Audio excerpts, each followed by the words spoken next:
कि ईरान जो छोटी छोटी कंट्री, ईरान तो पहले ही फिसा हुआ है, ठीक है, वो अपने आपको लगता है इससे हम अगर कंपैरिजन किया जाए ईरान और पाकिस्तान की जो ईरान है आगे है पाकिस्तान से, तो फिर वो छोटी कंट्री तो नहीं ठीक है, लेकिन देखिए उनके ट्रेड किसी मुल्क के साथ नहीं है। बताया जा रहा है कि इस जहाज का चालक दल भारतीय है और 17 के आसपास लोग मौजूद हैं। ईरान की अच्छा बात है, ईरान को इससे और ऊपर जाना चाहिए कि जैसे इसराइल को तो खत्म करने की तरफ जाना चाहिए, जैसे हमास है। Seizing this ship, which was on its way from Abu Dhabi to India. TTP India की है, तहरीके तालिबान पाकिस्तान वो इंडिया की है, बेसिकली फंडिंग कर रहे हैं वो। ये थोड़ा एक्सप्लेन करें कैसे वो अपना नाम फिर टीटीआई रख लेते, टीटीपी रखने का क्या जरूरत थी, और दूसरे नंबर पे अब चीज सोचनी चाहिए थी ना हमास। दोनों ही देशों से भारत ने अपील की है कि कूटनीति के रास्ते हल निकालें, ये भारत की तरफ से कहा गया है। क्योंकि भाई जब हम अटैक करेंगे, हमारा ना कोई बैकअप है ना कुछ है, तो बाद में हम जो सा ये कह देंगे जुल्म। बड़ी जानकारी मिल रही है कि ईरान ने इजरायली जहाज को कब्जे में लिया है। जहाज में भारतीयों के भी होने की खबर मिल रही है। यूएई से भारत आ रहा था जहाज। New video overnight showed a group raiding a container ship Gulf of Oman near the Strait of Hormuz. अभी आपको हम खबर दें, ईरान ने इसराइल पर ड्रोन हमला कर दिया है। इसकी वजह से पाकिस्तान को एक हैवी प्राइस अगले 5-10 साल में पे करनी पड़ सकती है। तो बस यही वजह को उन्हें सोचा नहीं और अटैक कर दिया है। अब उसकी जो गलती, मास वालों की गलती कौन, गजा पे सारी बमबारी हो रही है, ठीक है। मुस्लिम इस टाइम उनके पास उन्हें करना पड़ रहा है, उनके पास डिफेंड इतने है ही नहीं कि वो अपने को डिफेंड कर सकते हो। पाकिस्तान की सूरत हाल में और गाना और श्रीलंका की सूरत हाल में आप सिमिलैरिटीज क्या देखते हैं? क्या अभी भी वो सिमिलैरिटीज स्टैंड करती हैं? ईरान ने इजराइल के साथ चल रहे युद्ध जैसे हालात के बीच यूएई से भारत आ रहे जहाज MSC एरिस पर कब्जा कर लिया है। लेकिन आज भी हम आटा, दाल, चीनी और इन चीजों में फंसे हुए हैं और आटे की कतारों में बटे हुए हैं। इसने हमें क्या दिया है स्वाय इसके कि आज फिर हम अनारकी उस खड़े दौर में खड़े हुए हैं and we don't have a way out के ना दुनिया में हमारी कोई मदद करना चाह रहा है और ना ही हम उनके साथ खुद बैठ के कोई मसला हल कर सकते हैं। सिर्फ ना। नमस्कार दोस्तों, जैसा कि आप सब जानते हैं, भारत ने जो है अपनी जो सेना है उसको बहुत ही ज़्यादा सशक्त कर लिया है। उसके बाद ईरान ने जो है भारत आ रहे जहाज़ के ऊपर कब्जा कर लिया था, जिसकी वजह से, जिसमें बहुत सारे भारतीय भी हैं, जिसकी वजह से उन्हें बहुत ही ज़्यादा प्रॉब्लम झेलनी पड़ सकती है, क्योंकि भारत कभी भी इन चीज़ों की वजह से किसी को भी छोड़ेगा नहीं। और ईरान ने जो ये हरकत की है, जो जहाज़ को कब्जे में किया है, उसे तो भारत छुड़वा ही लेगा, लेकिन साथ ही साथ उनको जो मुंहतोड़ जवाब मिलेगा वो भी देखेंगे। और दूसरी चीज़, दूसरे जो देश हैं वहाँ पे भी ये सब बातें चल रही है, उनकी जो मीडिया है वहाँ पे भी बातें चल रही है कि ईरान ने जो है भारत आ रहे जहाज़ को कब्जे में कर लिया है, और जिसमें बहुत सारे भारतीय भी थे, जो कि बहुत ही ज़्यादा गलत बात है ईरान की। तो चलिए देखते हैं क्या रिएक्शन है इस पर पाक मीडिया का, और चलते हैं पाक मीडिया की ओर। अच्छा, एक यूएस के एम्बेसडर ने बहुत बड़ी स्टेटमेंट दी है। उन्होंने कहा है कि अगर आप देखना चाहते हैं कि फ्यूचर क्या होगा, फ्यूचर में कितनी डेवलपमेंट होगी, कितनी तरक्की होगी, तो आप इंडिया आएँ, आप इंडिया आकर देखें। तो क्या कहना चाहेंगे? नो डाउट इंडिया में बहुत ज़्यादा डेवलपमेंट हो गई है, लेकिन क्या इतना डेवलप हो गया इंडिया कि वहाँ पे फ्यूचर देखा जा सकता है? फ्यूचर देखा जा सकता है, जो हमें सुनने को मिलता है, जितना मेरा नॉलेज है, जैसे मैं ऑडिट फील्ड का हूँ और हमें जो टेक्नोलॉजी, डाटा एनालिटिक्स या IT रिलेटेड जो हमारी सर्विसेज हैं, हम वो देखते हैं कि इंडिया को आउटसोर्स कर दी गई हैं काफ़ी। तो काम तो काफ़ी चल रहा है इंडिया में अच्छा। और जहाँ तक बात है कि डेवलपमेंट आपने देखनी है, तो इंडिया में प्रोजेक्ट्स काफ़ी चल रहे हैं। तो इकोनॉमिकली उनके जो डिसीजन लिए गए हैं, फाइनेंस या उन्होंने डिसीजन अच्छे लिए हैं। तो और जेफ बेजोस की भी एक बड़ी अहम स्टेटमेंट है कि उसने कहा था कि 21st सेंचुरी इंडिया को बिलोंग करती है। तो उनके जो रिसोर्स है वो काम अच्छा कर रहा है, लेकिन फ्यूचर टोटली उन पर देखा जा रहा है, इस पर डायरेक्ट बात करना थोड़ा मुश्किल है। लेकिन हमें वो मिलती हैं जो इंसिडेंट्स या वो हमें जो सुनने को बातें मिलती हैं कि IT रिलेटेड सोर्स जो है, जो सर्विसेज सेक्टर है ख़ासतौर पे, वो उधर देखने को मिलता है।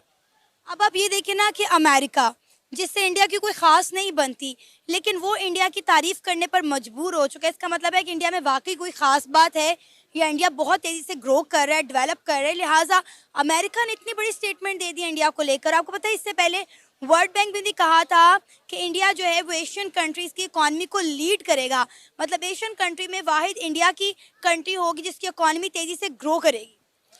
अगर इकोनॉमिकली भी देखा जाए, इन्फ्लेशन रेट या करेंसी डिवैल्यूएशन की बात है तो इंडिया बेहतर चल रहा है। और इंडिया को पूरी दुनिया में सोर्स एक्सपोर्ट करने, जो सर्विसेज एक्सपोर्ट करने का, चाहे वो किसी भी जॉब या सेक्टर में देखें, आईटी में देखें, आप ऑडिट में देखें, अकाउंटेंसी में देखें या इंजीनियरिंग में देखें, तो इंडिया सबको आउटसोर्स कर रहा है अपनी सर्विसेज और मैन पावर। तो ये चीज़ें देखने को मिलती हैं कि उनके जो फेडरल मिनिस्टर्स थे या जो उनकी पॉलिसी मेकर्स थे, उन्होंने एक सही डायरेक्शन में मुल्क को लेके गए हैं। तो ये हमें देखने को मिलता है कि फ्यूचर उनका ब्राइट हमें नज़र आता है।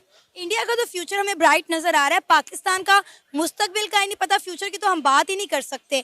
अब आप देखें कि हमने हमेशा अपना मुआवजा इंडिया के साथ रखा है, 77 साल हो गए हैं। वर्ल्ड बैंक कह रहा है कि इंडिया जो है वो एशियन कंट्री की इकॉनमी को लीड करेगा, लेकिन तो दूसरी तरफ वर्ल्ड बैंक पाकिस्तान के हवाले से ये कह रहा है कि पाकिस्तान का जो मिडिल क्लास बंदा है वो गुर्बत से नीचे की लकीर की जिंदगी गुजारेगा। तो अब देख लीजिए, दो वो मुल्क हैं जो एक साथ आज़ाद हुए 1947 में, और आज इंडिया कहाँ से कहाँ पहुँच गया कि अमेरिका कह रहा है कि इंडिया में फ्यूचर देखा जा सकता है, लेकिन वर्ल्ड बैंक कह रहा है कि पाकिस्तान जो है वो पॉवर्टी की तरफ बढ़ता हुआ दिखाई दे रहा है। इसकी जो मेन वजह है वो पॉलिटिकल इंस्टेबिलिटी है। अपनी क्या कहते हैं पॉलिसीज डेवलपमेंट की तरफ ना होना है और मुल्क में एक मुस्तकिल अनरेस्ट होना है। अगर हम भी पॉलिसी मेकिंग अच्छी कर लें तो बताएं। जय हिंद, जय भारत। क्या कहना चाहेंगे आप इसके ऊपर? ये जो जंग है दो साइड से होके आज पूरी दुनिया में फैल रही है, ये तो ईरान का बड़ा अच्छा एक फैसला है, इनको बहुत जल्द करना चाहिए था। और जो दूसरी मुस्लिम कंट्रीज है उनको भी ये स्टेप उठाना चाहिए, जैसे सऊदीया, पाकिस्तान है, ठीक है, तुर्की है।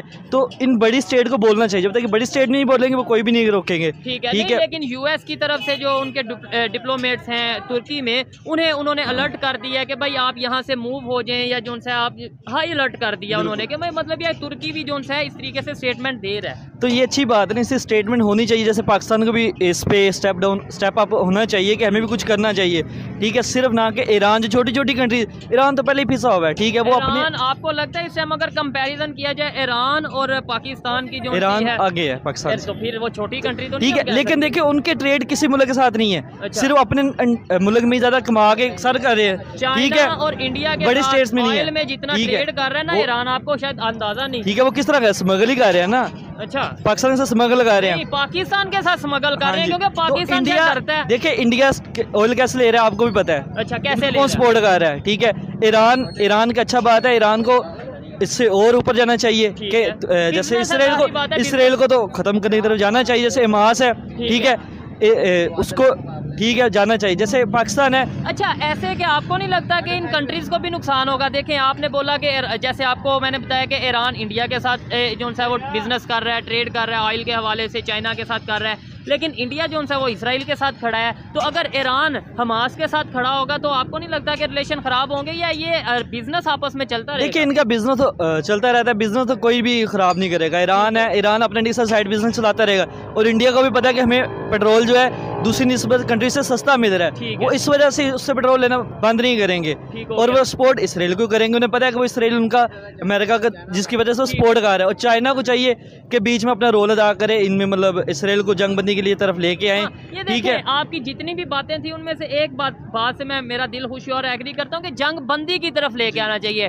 मोस्टली लोग, मैं इस टॉपिक के ऊपर 5 से 10 वीडियोस बना चुका हूँ, और हर पाकिस्तानी नौजवान यही कहता नजर आ रहा है कि ये कर देंगे, वो कर देंगे, ईरान को अटैक कर देना चाहिए, कतर को अटैक कर देना चाहिए, तुर्की को अटैक कर देना चाहिए। जंग बंदी की बात क्यों नहीं हम करते? क्या आपको लगता है, एजुकेटेड है, मतलब आपको लगता है कि जंग से इस मसले का हल होगा, या जंग से जाने जाएंगी दोनों साइड से? जंग से मसले का हल कोई नहीं है। पाकिस्तान मुस्लिम जो कंट्री है फलस्तीन, उस पर पहले इतना जुल्म हो रहा है और जुल्म होगा, बढ़ेगा, ठीक है। इसराइल को सारी यूरोप कंट्री सपोर्ट कर रही हैं, ठीक है। तो जिसकी वजह से अटैक करेंगे तो किसको नुकसान होगा? मुस्लिम कंट्रीज को होंगे। तो ये चीज सोचनी चाहिए थी ना हमास को कि भाई जब हम अटैक करेंगे, हमारा ना कोई बैकअप है ना कुछ है, तो बाद में हम जो सा ये कह देंगे जुल्म हो गया, जुल्म हो गया।